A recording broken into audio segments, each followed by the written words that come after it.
Rintihan duka dipendam sendiri. Tangisan hiba menggugah sanubari. Peritnya silam tiada terperi. Persona kelam hilanglah seri. Bersama hapuskan buli, masyarakat berintegriti. Assalamualaikum warahmatullahi taala wabarakatuh. Salam sejahtera dan salam forum remaja buat semua. Selamat datang saya ucapkan kepada semua ahli panel, seterusnya hadirin yang dikasihi sekalian. Saya, Aisyah Safa binti Suhaimi, menggalas amanah dan tanggungjawab sebagai pengerusi forum anda pada hari ini akan mengupas sebuah topik yang saya kira cukup hangat saban tahun sehingga kini masih menjadi polemik masyarakat dasawarsa ini, iaitu berkenaan gejala buli dalam kalangan pelajar. Di manakah silapnya? Hajat bukan untuk menuding jari kepada mana-mana pihak, tetapi bagi memperkukuhkan peranan setiap anggota masyarakat dalam mengekang gejala sosial yang kian meruncing ini. Baiklah hadirin sekalian, aforisma Melayu ada mengatakan tak kenal maka tak cinta. Sebelum kita mulakan sesi forum kita pada pagi ini, elok saya kira jika kita berkenal-kenalan dengan ketiga-tiga ahli panel kita. Dengan ini, saya memperkenalkan saudara panel 1, saudara Alif Safwan Azlan. Apa khabar saudara? Alhamdulillah saudari, saya sihat untuk berforum pada hari ini. Alhamdulillah, gembira hati saya mendengar perkabaran saudara. Seterusnya, ahli panel kita yang kedua, saudari Adriana Alisa. Apa khabar saudari? Alhamdulillah sihat saudari. Saudari pula bagaimana?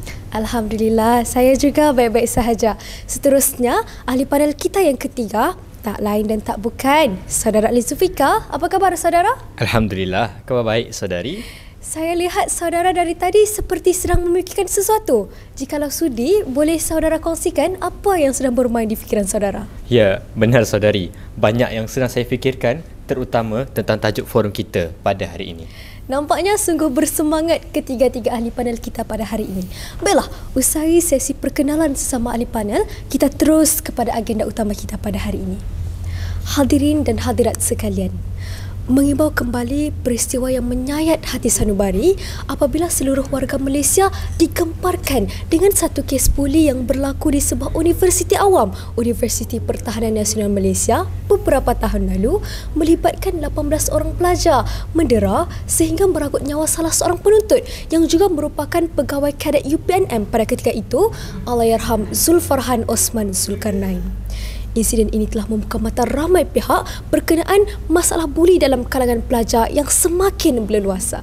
Baiklah hadirin dan hadirat sekalian, dalam kita berbincang berkenaan isu buli ini, suka untuk saya ajukan soalan yang pertama ini kepada saudara panel 1.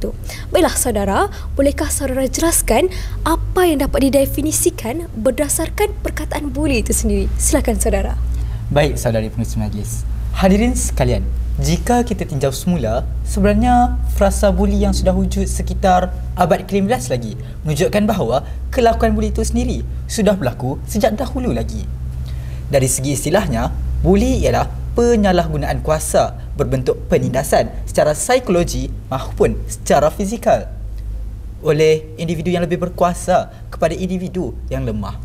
Maka secara umumnya, buli dapat ditakrifkan sebagai apa jua tindakan mencederakan atau mempermainkan mangsa bagi tujuan menggertak atau menakut-nakutkan mangsa. Seterusnya, dari sudut pandang agama pula, buli ialah satu perkara yang amatlah bercanggahan dengan naluri dan fitrah kejadian manusia. Merujuk hadis Qudsi ke-24 daripada hadis 40, diriwayatkan oleh Abu Dzar bahawa Nabi Muhammad SAW bersabda, Allah SWT berfirman, "Wahai hamba-hambaku, sesungguhnya aku telah mengharamkan kezaliman ke atas diriku, maka aku mengharamkannya di kalangan kamu. Maka janganlah kamu menzalim-zalimi." Justeru, daripada pendefinisian buli sahaja, kita sedar bahawa buli ialah satu kemelut yang amat tidak wajar dan seharusnya dihapuskan. Itu pendapat saya.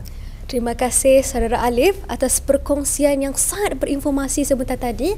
Baiklah, berdasarkan pembacaan saya, buli ini bukanlah secara fizikal sahaja, tetapi ada pelbagai jenis lagi. Dan bagi merungkai dengan lebih lanjut berkenaan buli dan jenis-jenisnya, sedia untuk saya serahkan sesi forum pada pagi ini kepada saudari Adriana Alisa untuk menjawab persoalan yang diajukan. Silakan saudari. Baiklah, terima kasih saudari. Bagi menjawab persoalan saudari sebentar tadi, pada kebiasaannya buli sering disinonimkan dengan buli berbentuk fizikal. Tetapi kita perlu sedar, buli itu sendiri bukanlah hanya tertumpu pada buli fizikal sahaja. Seperti kenyataan yang telah dikeluarkan oleh Kementerian Pendidikan Malaysia pada tahun 2016, terdapat pelbagai jenis buli yang berlaku dalam masyarakat kita hari ini. Pertamanya, buli lisan yang melibatkan penyalahgunaan lisan seperti penghinaan, ejekan, ugutan atau kenyataan perkauman yang tidak mengusik mana-mana bahagian fizikal tubuh. Seterusnya, buli sosial yang sering berlaku di belakang orang yang dibuli sehingga boleh merosakkan reputasi sosial seseorang itu melalui penyebaran kabar angin, pembohongan dan isyarat muka atau fizikal yang bersifat negatif. Selain itu, tidak dilupakan juga perkembangan teknologi digital yang mengakibatkan kadar buli siber dalam kalangan pelajar menunjukkan trend peningkatan yang semakin menggusarkan. Seperti apa yang saya katakan tadi, walaupun buli lisan tidak mengusik mana-mana bahagian fizikal tubuh, namun ianya sangat mengganggu emosi dan psikologi mangsa. Akhirnya berlaku kes seperti bunuh diri dan sebagainya. Seram betul juga kita fikir-fikirkan tentang buli ini. Benar, Saudari Adriana, meremang bulu roma saya apabila mendengar kupasan berkenaan isu buli ini. Jadi, kita sudah tahu berkaitan definisi buli dan jenis-jenis buli ini. Sekarang, apa kata kalau kita tanyakan pula kepada Saudara Ali tentang kronologi atau sejarah kes buli di Malaysia? Silakan, Saudara. Baiklah, terima kasih Saudari Pengerusi. Izinkan saya untuk menceritakan sedikit sebanyak gambaran senario buli di negara kita. Baiklah. Antara kes yang terawal dilaporkan adalah pada tahun 1988 yang melibatkan seorang pelajar tingkatan 5 Sekolah Menengah Teknik Ceras, Hishamuddin Majid. Mangsa telah dipukul di dalam tanda sekolah oleh beberapa orang pelajar senior dalam sebuah upacara penurunan nama.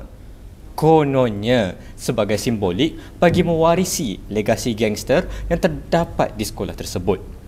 Namun, kerana mengikutkan perasaan, mangsa telah meninggal dunia.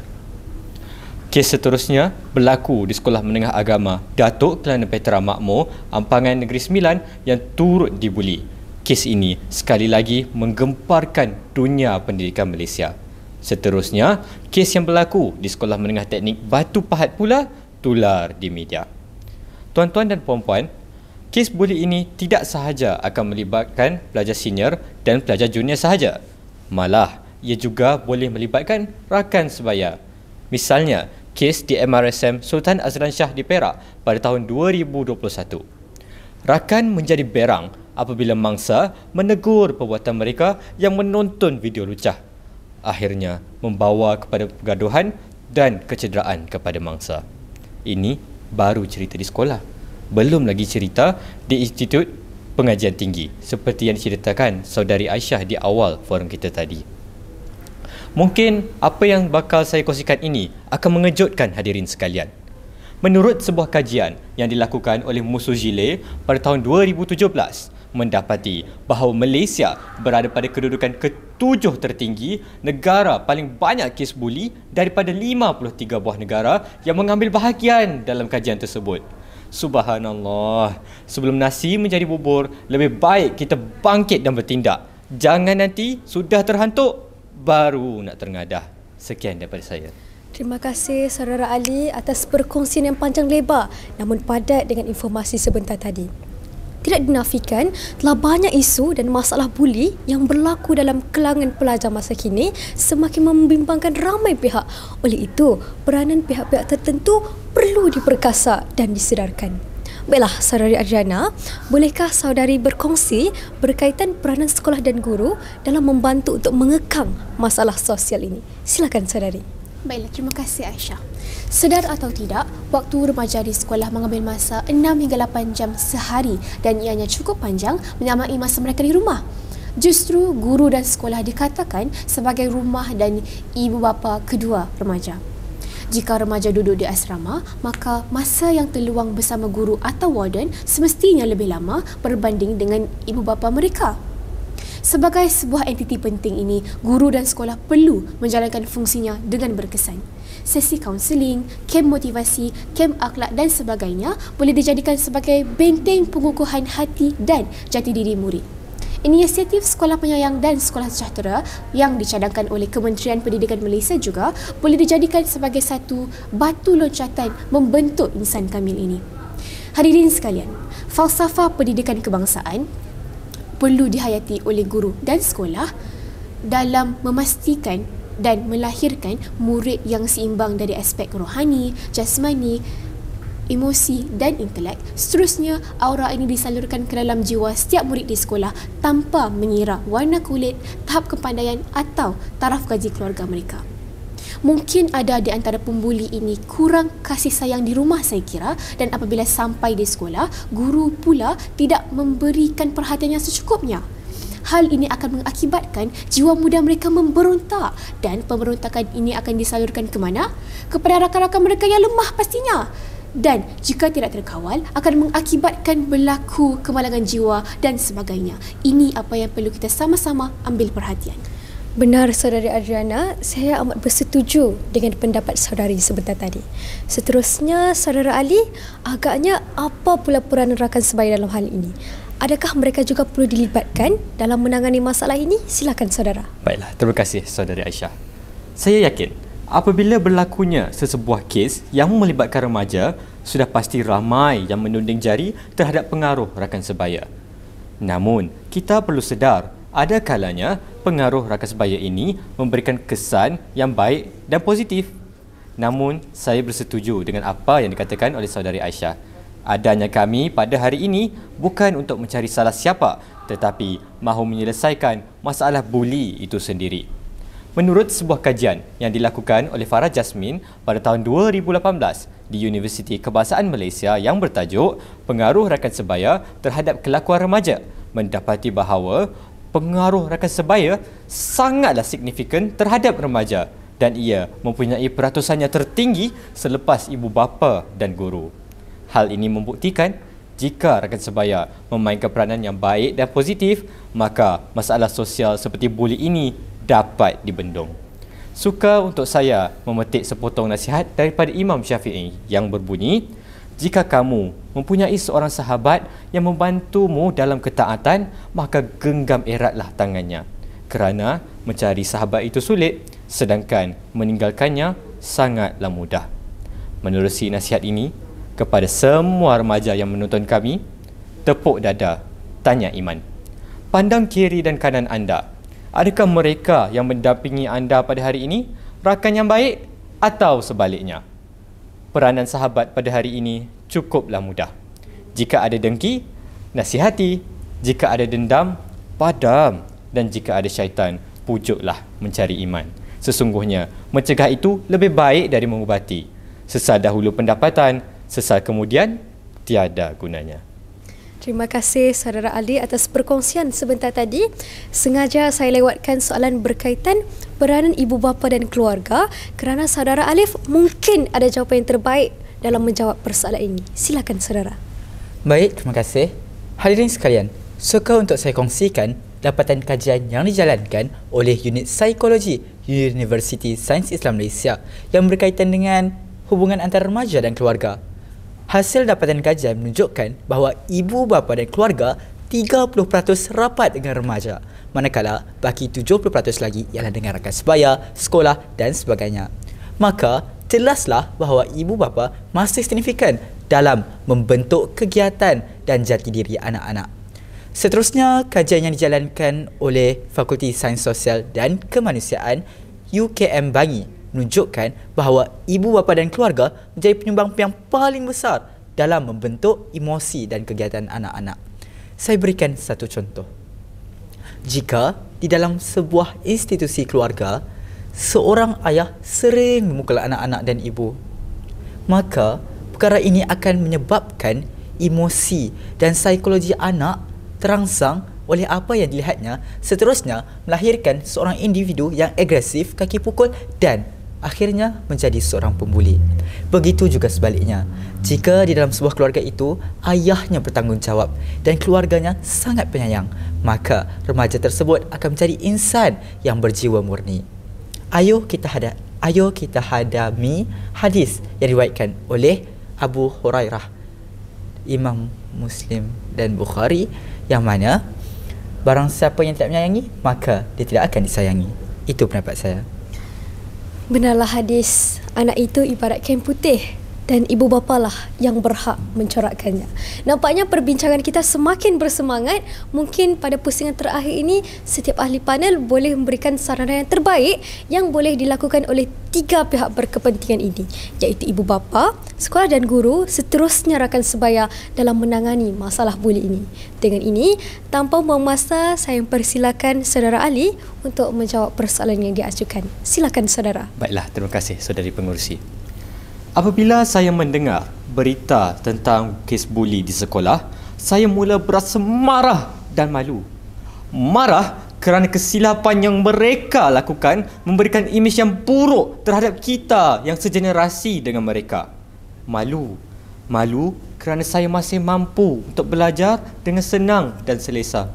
Sedangkan setiap hari saya pergi ke sekolah tanpa mendengar sebarang rintihan daripada rakan-rakan saya.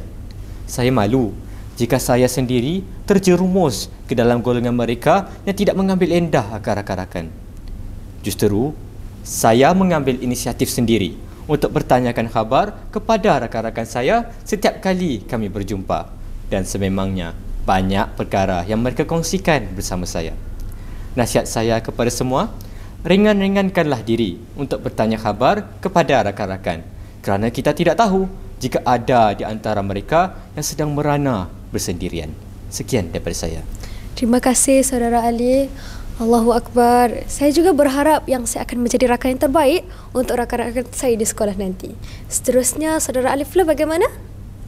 Baiklah, saya turut percaya bahawa pendedahan pendidikan agama yang secukupi terhadap remaja oleh golongan keluarga, terutamanya ibu bapa, amatlah relevan dalam membendung isu buli yang kian berleluasa ini.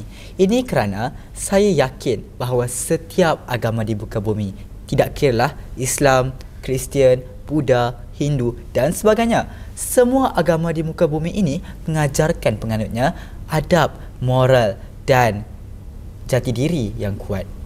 Suka untuk saya memetik pesanan Luqman Hakim kepada anaknya yang berbunyi, agungkanlah Tuhanmu, hormati ibu bapamu, tunaikan solatmu, bersabarlah atas bencana, cegahlah kemungkaran dan suruhlah ke arah kebaikan, serta janganlah kamu menyombongkan diri. Setiap pesanan ini mengajarkan kita disiplin yang tinggi dan akhirnya dapat melahirkan modal insan yang berkualiti dan akhirnya dapat membendung gejala buli. Itu pendapat saya. Terima kasih Saudara Alif. Saya amat bersetuju dengan pendapat saudara sebentar tadi. Benarlah, tiada agama di dunia ini yang mengajarkan umatnya untuk berlaku zalim. Seterusnya, Saudari Adriana, apa pula saranan saudari? Baiklah, terima kasih sekali lagi saya ucapkan kepada pengurusi majlis. Dalam menzahirkan hasrat sekolah penyayang dan sekolah sejahtera, guru dan sekolah perlu menjadi tempat yang selamat untuk murid. Guru perlu sentiasa bersedia mendengar keluhan dan permasalahan yang diadukan oleh murid kepada mereka dan bertindak sewajarnya. Bimbang nanti bila nasi sudah menjadi bubur, masa itu menangis air mata darah pun tidak berguna lagi. Bukan itu sahaja, saluran kaunseling juga perlu sentiasa bersedia dan terbuka dalam menangani masalah pelajar. Jika ada aduan, perlu segera bertindak. Dan pada para pelajar pula, jangan menyembunyikan perbuatan-perbuatan negatif rakan-rakan ini. Adukan segera. Bersemangat betul Saudari Adriana ya. Emosi betul saya apabila ingat-ingat tentang hal ini, saudari. Baiklah hadirin dan hadirat sekalian, kita sudah mendengar perkongsian daripada ketiga-tiga ahli panel kita pada hari ini. Sekali lagi, hari ini kita bukanlah untuk menuding jari kepada siapa yang patut dipersalahkan.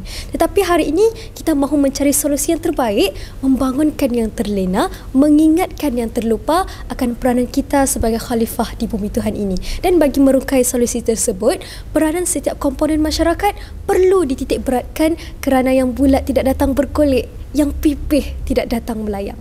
Dengan itu, sekian. Wabillahi taufiq wal hidayah. Wassalamualaikum warahmatullahi taala wabarakatuh.